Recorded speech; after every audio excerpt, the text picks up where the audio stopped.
Je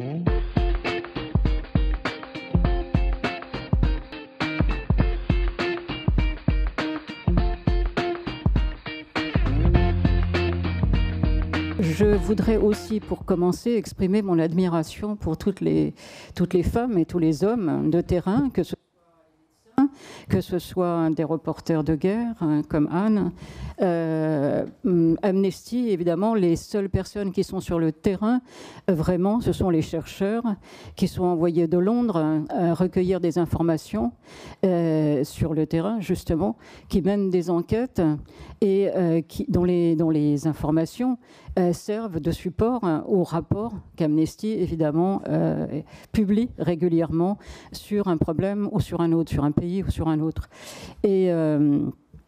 Et donc, par ailleurs, Amnesty, évidemment, le travail d'Amnesty, comme vous savez, c'est un travail qui consiste surtout à faire pression sur les institutions, sur les autorités, pour faire évoluer le droit, donc effectivement, et lutter contre les violations, et aussi un rôle très important de sensibilisation du public sur un certain nombre de problèmes. Et donc aujourd'hui, le thème ici choisi par ASF, donc c'est femmes et conflits armés.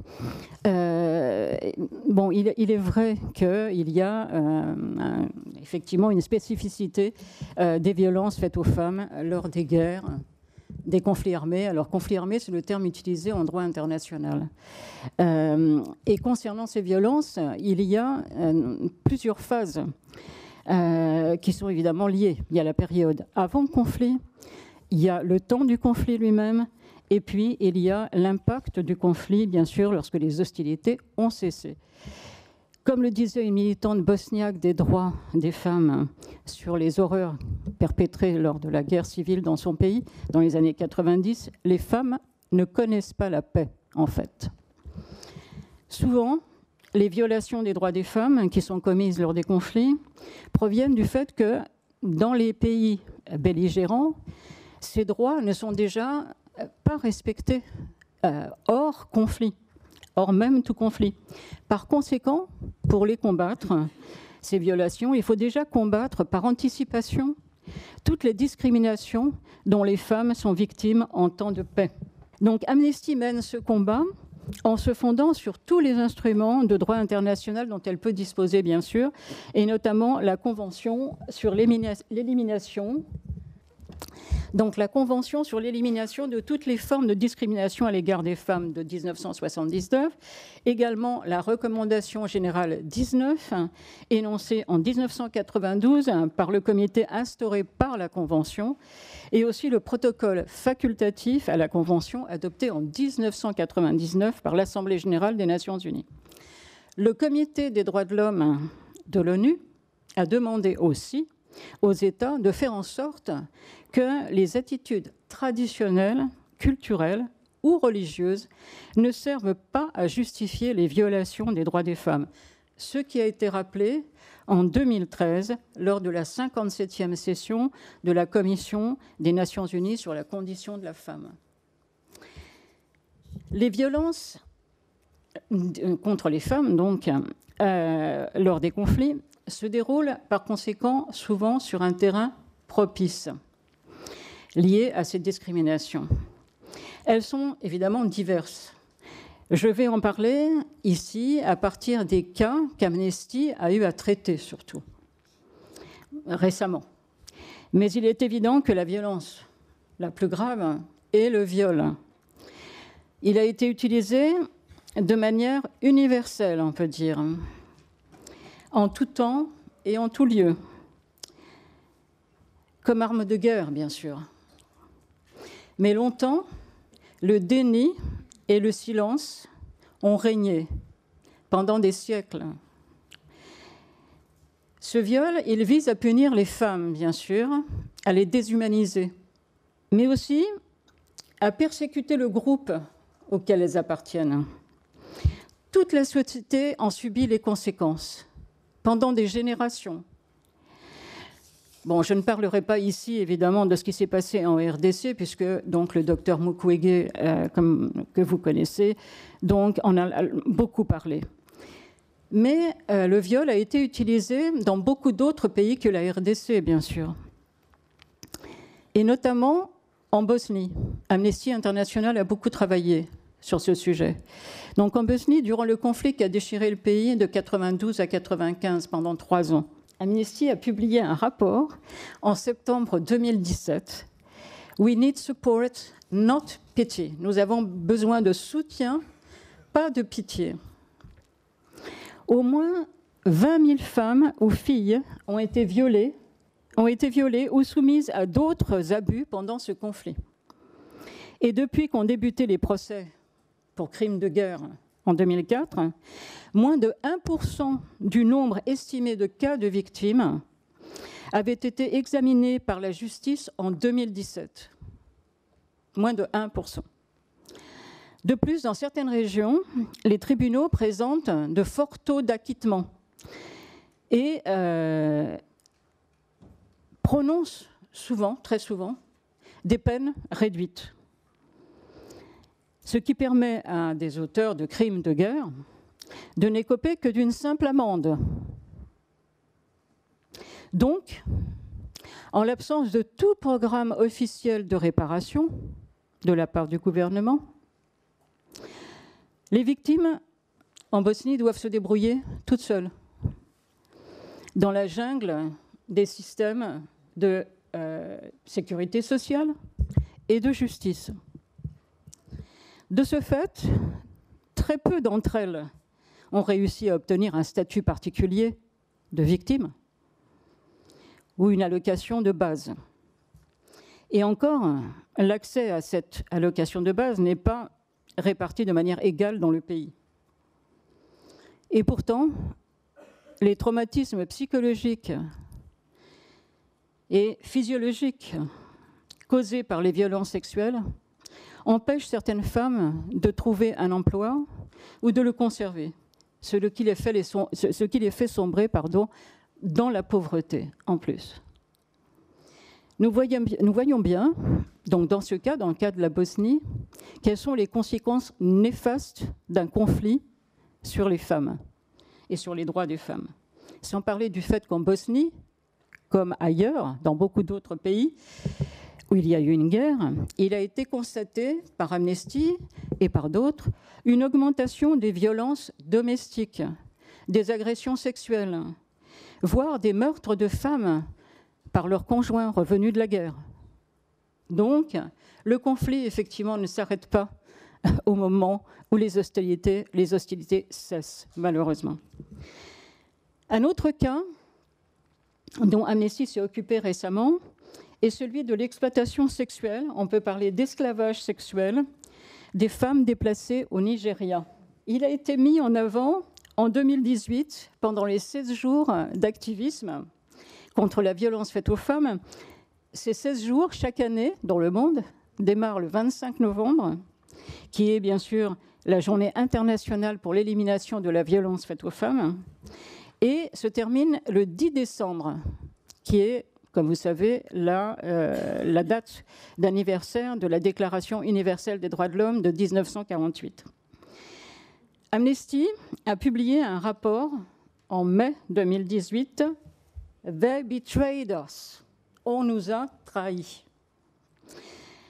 Le conflit armé dans le nord-est du Nigeria, entre les troupes gouvernementales et Boko Haram, a eu pour conséquence en fait le déplacement de 1,8 million de personnes. Donc, déplacement dans le pays lui-même. Depuis 2015, en reconquérant les villes et les territoires qui avaient été sous le contrôle de Boko Haram, les militaires ont installé des camps satellites dans des zones qu'ils disent sécurisées, non loin des villes clés, surtout dans l'État de Borno. Certaines personnes ont choisi d'aller dans ces camps, bien sûr, mais d'autres y ont été contraintes par les militaires. Des familles ont été séparées. Beaucoup d'hommes ont été emprisonnés. Et en conséquence, la plupart des personnes retenues dans les camps sont soit des personnes âgées, soit des femmes, soit des enfants. Amnesty a découvert que les forces de sécurité nigérianes qui contrôlent l'accès à la nourriture et aux produits de première nécessité dans ces camps ont harcelé les femmes et les ont forcées à avoir des relations sexuelles. Elle a enregistré nombre de témoignages de victimes de cette exploitation sexuelle qu'elle subissait déjà, pour beaucoup, aux mains de Boko Haram.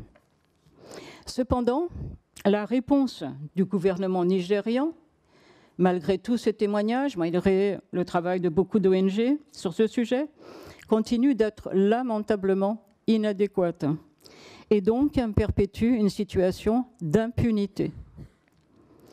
Voyant cela, un groupe de femmes déplacées ont formé le mouvement KNIFAR, qui fait campagne pour la justice et la libération de leurs maris. Elles ont actuellement plus de 2000 membres dans les différents camps de l'État de Borno. Ensemble, ces femmes ont établi une liste de 1660 hommes dont elles n'ont plus de nouvelles. En même temps, évidemment, elles ont dénoncé la violence sexuelle impliquant les militaires, mais aussi les milices civiles. Elles ont évidemment, ces femmes, tout le soutien d'Amnesty, parce que ce sont des femmes courageuses qui ont décidé de ne plus être seulement victimes, mais qui ont pris leurs problèmes à bras-le-corps. Et c'est ce choix de lutte et de résistance qu'a fait aussi Nadia Murad. Malgré toutes les souffrances endurées aux mains de l'État islamique, ce qui lui a valu de recevoir le prix Nobel de la paix, bien sûr, en même temps que le docteur Mukwege. Nadia Murad, elle est née près de Sinjar, en Irak. Elle est d'origine kurde, par conséquent, et issue de la communauté yézidi.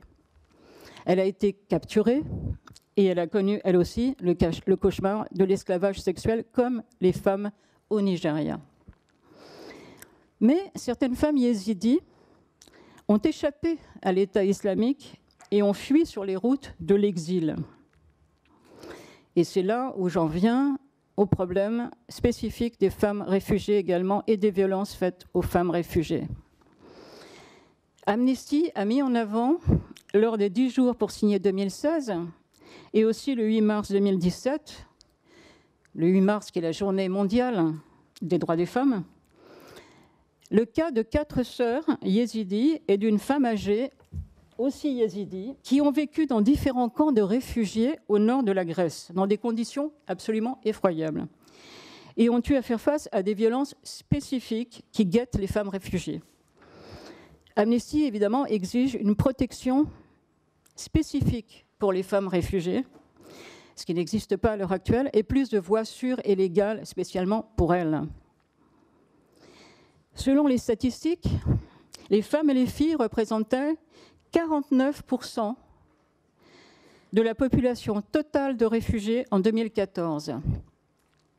Or, peu de mesures sont prises pour leur venir en aide dans le cadre d'une discrimination qu'on pourrait appeler positive. Elles sont les grandes oubliées des politiques migratoires. Pour elles, l'exil constitue une sorte de double peine. Dans les camps de réfugiés, elles ont à subir la promiscuité qui accroît pour elles le risque de harcèlement sexuel ou de violence sexuelle. Pas de toilettes ou de douches séparées, les 3/4 du temps. Elles sont même amenées à créer entre elles des cercles de protection pour aller aux toilettes, notamment la nuit quand ces toilettes ne sont pas éclairées. Il y a aussi le manque de produits d'hygiène menstruelle et l'absence totale de services, évidemment, de santé maternelle. Et puis, les femmes sont généralement exclues des décisions sur l'organisation et la gestion des camps. On ne tient pas compte d'elles. En plus, les camps au Liban, par exemple, se sont parfois transformés en marchés aux épouses pour les hommes, libanais notamment, entre autres, à la recherche de jeunes compagnes, ce qui a abouti évidemment à des mariages forcés, voire des grossesses forcées. Amnesty a publié un rapport en 2016 sur les femmes syriennes réfugiées au Liban. « Je veux un endroit sûr », nous a dit évidemment une de ces femmes. Mais les femmes qui vivent en dehors des camps, elles aussi peuvent être bien sûr victimes d'exploitation, de harcèlement sexuel ou de violences au sein de la population du pays d'accueil ou de la part d'employeurs ou de propriétaires qui profitent de leur situation précaire de sans-papiers, bien sûr. Cependant, les risques les plus grands courus par les femmes réfugiées, c'est surtout pendant leur trajet. Là, elles sont souvent à la merci de passeurs, de trafiquants de toutes sortes, de bandes criminelles organisées ou des membres de groupes armés, comme c'est le cas notamment en ce moment au Sinaï et en Libye. Elles peuvent basculer dans des réseaux de traite humaine. En 2014, 80% des 25 à 35 millions de victimes de traite étaient des femmes. 80%. Pour combattre les violences faites aux femmes lors des conflits et poursuivre leurs auteurs en justice, il existe tout un arsenal juridique dans le domaine du droit international, que ce soit en matière de droit international relatif aux droits humains, droit international humanitaire, droit international coutumier ou droit pénal international. Il y a 4 sortes de droit international.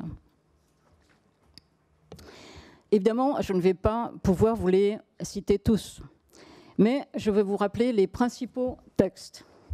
Étant bien entendu que le statut de conflit international ou non international détermine le domaine du droit international applicable, bien sûr. Mais, dans toutes les circonstances, les États sont tenus d'exercer la diligence voulue ou diligence due pour protéger les droits fondamentaux des femmes, et si l'État ne prend aucune mesure, il est lui-même tenu pour responsable. En matière de droit international relatif aux droits humains, il y a principalement la Déclaration sur l'élimination de la violence à l'égard des femmes, adoptée par l'Assemblée générale des Nations unies en 1993, un des premiers instruments internationaux, on peut dire, à combattre explicitement la violence envers les femmes. Et évidemment, cette déclaration a été saluée par tous les mouvements de femmes. La même année, la déclaration et le programme d'action de Vienne, issu de la Conférence mondiale sur les droits humains, affirmaient que les droits des femmes étaient des droits humains à part entière, ce qui était aussi un progrès. Et puis, il y a un certain nombre de résolutions du Conseil de sécurité de l'ONU qui, à chaque fois, apportent un élément positif. La résolution 1325 sur les femmes, la paix et la sécurité, adoptée en 2000, par exemple, qui encourage l'inclusion des femmes à tous les niveaux de la prise de décision en ce qui concerne la résolution des conflits et la promotion de la paix. Et en ce moment, des femmes syriennes se battent justement pour être précisément partie prenante dans les discussions relatives au processus de paix. Ensuite, il y a la résolution 1820 de 2008 qui traite spécialement de la violence sexuelle lors de conflits armés. Selon cette résolution, la violence sexuelle peut constituer un crime de guerre, un crime contre l'humanité ou un élément constitutif de génocide, du crime de génocide. Elle préconise aussi une politique de tolérance zéro concernant les engagements de l'ONU sur le maintien de la paix, car certaines forces de maintien de la paix ont été reconnues coupables de violences sexuelles, notamment dernièrement en Centrafrique. La résolution ensuite 2106 de 2013 qui rappelle l'importance de punir les crimes sexuels pour l'établissement d'une paix durable et l'égalité hommes-femmes. Elle enjoint aussi les États à appuyer les programmes d'aide aux victimes. Donc c'est sur la lutte contre l'impunité d'une part et d'autre part sur l'aide aux victimes. Ensuite, en matière de droit international humanitaire, dont le Comité international de la Croix-Rouge est le gardien, il y a les 4 conventions de Genève de 1949 et leur protocole additionnel de 1977. La clause de Marstens, en droit international coutumier, édicte que même si un État décide de dénoncer l'une de ces conventions de Genève, il sera tenu de remplir ses obligations en vertu des principes du droit des gens, tels qu'ils résultent des usages établis entre nations civilisées, des lois de l'humanité et des exigences de la conscience publique. L'interdiction de la violence envers les femmes pouvant être un de ces principes. Enfin, en matière de droit pénal international, les tribunaux créés par le Conseil de sécurité de l'ONU pour l'ex-Yougoslavie en 1993 et pour le Rwanda en 1994 ont fait évoluer les règles de procédure et d'administration de la preuve. Recours à des pseudos pour les victimes, techniques électroniques du maquillage de la voix et des images photos, et identité des victimes masquées lors des transcriptions. Ces tribunaux ont, très important aussi, ont fait évoluer la définition de ce qui constitue un viol. Et puis, les crimes liés au genre ont été spécifiquement mentionnés dans le statut de Rome, bien sûr, de la Cour pénale internationale, adopté en 1998 et entré en vigueur en 2002. Pour la première fois dans un traité, le crime d'esclavage sexuel a été reconnu. Le 8 juillet dernier, vous avez sans doute entendu parler de ça, la CPI a d'ailleurs condamné Bosco Ntaganda pour exactions commises entre 2002 et 2003 en Ituri, au nord-est de la RDC. En mars 2012, elle avait déjà condamné Thomas Lubanga à 14 ans de prison. Je finirai en vous rappelant que les femmes peuvent être aussi victimes de harcèlement et de violences sexuelles au sein même des armées, où elles sont d'ailleurs sous-représentées. Mais qu'elles peuvent, elles aussi, générer de la violence. Par exemple, les militaires américaines qui avaient maltraité des détenus dans la prison d'Abu Ghraib en Irak, ou comme les femmes et les jeunes filles enrôlées de force, ou pas d'ailleurs, dans certains groupes armés, notamment en Afrique, mais aussi ailleurs. Mais pour finir, je saluerai, et nous devons saluer et soutenir les victimes qui osent prendre leur destin en main. Comme ces femmes kurdes que le film de Caroline Fourest, Sœur d'armes, met en scène, et que je vous inviterai, pour finir, à aller voir à partir du 9 octobre. Voilà, merci de m'avoir écouté.